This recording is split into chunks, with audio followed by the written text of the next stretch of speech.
नमस्ते, सादर प्रणाम। एक शूद्रों की खोज किसी अन्य ने भी की थी, एक शूद्रों की खोज हम भी करेंगे, लेकिन हम हमारे वेदों के आधार पर और संस्कृत के आधार पर और तर्क के आधार पर करेंगे। हमारा कोई एजेंडा नहीं होगा, निष्पक्ष भाव से हम करेंगे। ठीक है, तो जो बहुचर्चित मंत्र है ये वाला, है ना, ब्राह्मणों से मुखम आसीत्, यह मंत्र लगभग हर जगह आपको मिलेगा, लेकिन उन लोगों को पता नहीं ये किसका मंत्र है, कहाँ पर है, कुछ नहीं पता। बस इतना सा जानते हैं इस मंत्र को। एक बात मान लें कि वेद में मंत्र प्रमाण नहीं होता, पूरा सुक्त प्रमाण होता है। क्या बात चल रही है वो आपको पता ही नहीं है, और आप एक चीज़ को पकड़ कर बैठ गए तो आप अंधविश्वास में, अंधता में ही फंसोगे।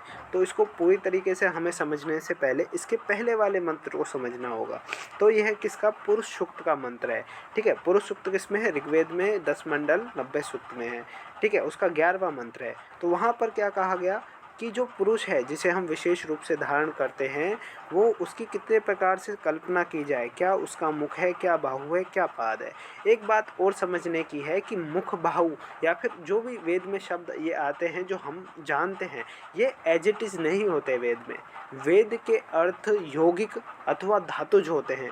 उन उन शब्दों के आधार पर ही समाज ने उन शब्दों को अपनाया। कहते हैं कि सभी भाषाओं की जननी संस्कृत है, तो संस्कृत से भी पहले जो भाषा थी वह है वैदिक भाषा, जो वेद की भाषा है। इसी से ही संस्कृत बनी, इसी से ही अन्य भाषाएं बनी हैं।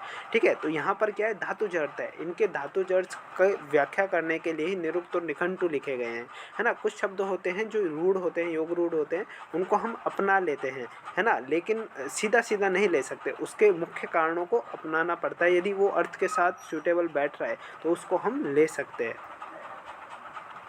तो 11वें मंत्र में ध्यान देने वाली चीज़ें क्या थी, व्यकल्पनयन, यानी विशेष रूप से कल्पना करते हैं। वो ईश्वर है जो निराकार है, उसका कोई शरीर नहीं है, लेकिन हम कल्पना कर रहे हैं कि उसने समाज तो बना दिया। इससे पहले के मंत्रों में किसकी बात बताएगी भी, उसने समाज को स्थापित कर दिया, ये है वो है। तो उसके बाद यदि उसने समाज को स्थापित कर दिया तो उसे हम कैसे समाज के रूप में स्थापित करें, तो उसे एक पुरुष की साकार रूप में कल्पना की गई। और उसके बाहु, बाहु मतलब क्या है, जो प्रयासशील है, उसे किसको माना जाए, ब्राह्मण यानी वृद्धिशील कौन है, पाद यानी जो चलना या फिर गतिशील है, राजन्य का मतलब जो प्रकाशित है। तो इनके आधार पर कुछ सुझाए गए हैं। जैसे क्या है, ब्राह्मणों से मुखम आसीत्, ब्राह्मण उसका मुख था। तो वेद सर्वकालिक होता है, तो था, है और होंगे बराबर बात होती है वेद के लिए। तो ब्राह्मण उसका मुख है। ठीक है, अब यहाँ पर वही प्रश्न उठता है, यदि ब्राह्मण को उसका मुख आ गया है तो भैया तुम कैसे जन्म आधारित इसको कह सकते हो कि भाई जन्म से कोई व्यक्ति हो सकता है उसका मुख। आप यानी निराकार अंधे हो, मतलब बहुत भयंकर गहरे अंधकार में फंसे हुए हो। ठीक है, तो बाहु राजन्यकृत, है ना, बाहु के लिए यानी प्रयास के लिए उसने राजन्य को किया। क्षत्रिय कहते हैं जिसको, है ना, राजन्य को ही क्षत्रिय बोल देते हैं। ठीक है, उरु तदस्य तद वैश्य, है ना। तो इसका अर्थ क्या हुआ कि उरु, उरु का अर्थ भी यही हुआ कि एक तो आप अंग ले सकते हैं, और अंग के साथ साथ भी इसका अर्थ क्या हो सकता है कि जो शब्द विश्वास आदि के लिए जो वैश्य है, वैश्य में भी विष धातु है, इसके आधार पर ले सकते हैं। तो यहाँ पर एक बहुत चीज़ें आती हैं, जिस विष का भी अर्थ क्या होता है कि भाई प्रेरणा देने वाला। तो पदभ्याम सुनो, जो गतिशीलता है उसके लिए शुद्र उत्पन्न किया। अब ये लोग क्या है, अजायत को लेके पकड़ के बैठ जाते हैं कि अजायत शब्द, अब इसको अपनी संस्कृत से बहुत कुछ सिद्ध करने का, यहाँ घुसाड़ने का प्रयास करते हैं ज़बरदस्ती कि भाई अजायत है तो उत्पन्न हुआ, पैदा हुआ। भैया अगला ही मंत्र आपके लिए और प्रमाण के रूप में हम लाए हैं, उसको आप देख लीजिए, फिर उसके बाद बात कीजिए। अब यहाँ पर और देख लीजिए, सूर्य अजायत, तो सूर्य क्या पैदा होता है। ठीक है, वायु अजायत, वायु क्या पैदा होती है।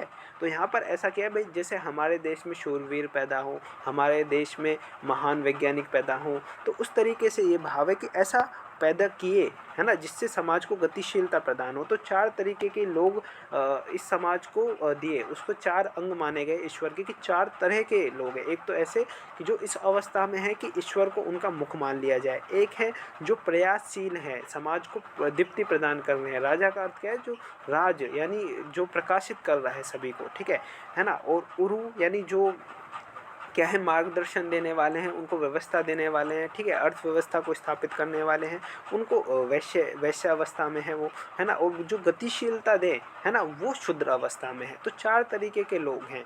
ठीक है। अब गतिशीलता में क्या है, सारे काम आदि सब आ जाते हैं, ठीक है।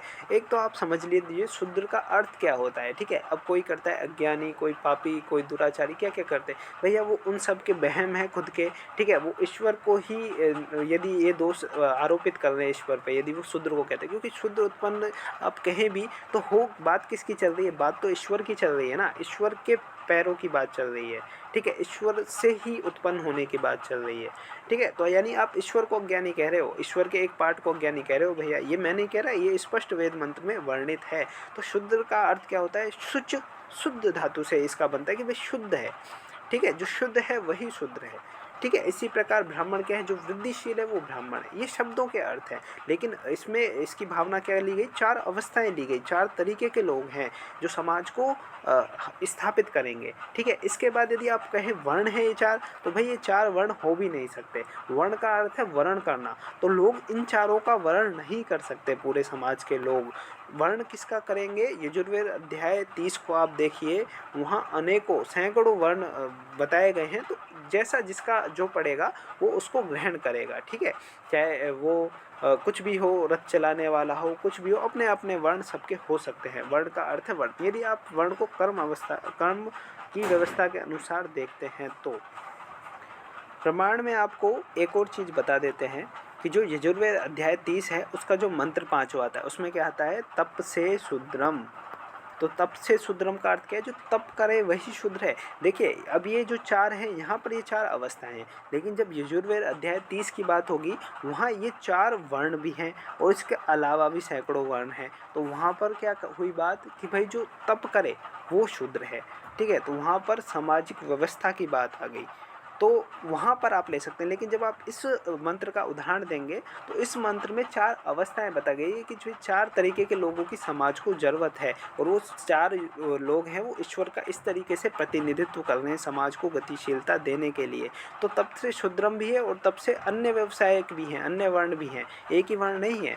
तो इससे सिद्ध हो रहा है इन सब चीज़ों से कि जन्म से तो इन चीज़ों का कोई लेना देना ही नहीं है, ठीक है। चार तरीके के लोग, अब जो भी रामायण मतलब हुई है, पिछली पूरा इतिहास रहा है, उसको वेद से उनका कोई लेना देना नहीं है। वेद सर्वकालिक है, ठीक है। आपने मनुस्मृति लिख दी, आपने अन्य ग्रंथ लिख दिया, आपने कुछ लिख दिया, उससे वेद को कुछ मतलब नहीं है, ठीक है। वेद वेद है और वेद वेद ही रहेगा, ठीक है। आपको क्या मानना है, वो सामाजिक परिस्थितियों के आधार पर उन ग्रंथों का निर्माण किया जाता है, ठीक है। समय काल, मैं कहता हूँ कि समय काल परिस्थितियों के आधार पर नई नई स्मृतियों का लिखा जाना जरूरी है। स्मृति किसको कहते हैं, जो वेद पे आधारित लिखी जाए। लेकिन वेद में ये लोग अपनी चीज़ें घुसाकर उसे वेद का नाम दे देते हैं, तो वो समझ नहीं आता, ठीक है। तो उन चीज़ों की जो प्रक्षिप्त है या फिर कैसी भी हैं, उनके हमें कोई आवश्यकता नहीं है। हमें शुद्ध रूप से चीज़ों को समझना है और जानना है।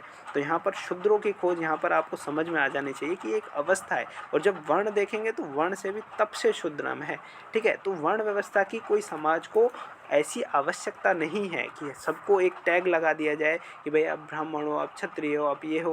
और जन्म से तो आप क्या कहेंगे कि जन्म से कोई क्षत्रिय हो सकता है, किसी को छत्र प्रदान कर सकता है, कोई संभव है? जन्म से कोई ईश्वर का मुख हो सकता है, ऐसा कोई संभव है क्या?